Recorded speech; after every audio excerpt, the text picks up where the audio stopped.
посольстве Российской Федерации в Республике Абхазия на приеме по случаю государственного праздника Дня России. С глубоким удовлетворением отмечаю, что 12 июня – это наш общий праздник. Сегодня наши страны связывают отношения союзничества и стратегического партнерства. Россия обеспечивает и надежно гарантирует суверенитет, безопасность и независимость Абхазии. Уверен, что российско-абхазские межгосударственные отношения, начало которых было положено 26 августа 2008 года, будут и далее укрепляться и развиваться. За все годы, прошедшие с той памятной датой, мы вместе доказали, что взаимовыгодное российско-абхазское взаимодействие укрепляет основу сложившихся в Закавказском регионе новых геополитических реалий, обеспечивает сохранение мира и стабильности.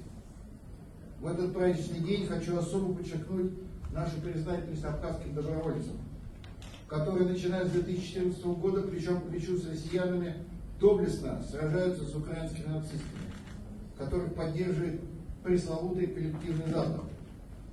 С тех пор давление на нас усилилось. На протяжении последних нескольких лет наши противники, отбросив маски, ведут масштабную войну, в том числе гибридную. Теперь уже открыто заявляя о своем стремлении нанести России, а значит и Абхазии, стратегическое поражение.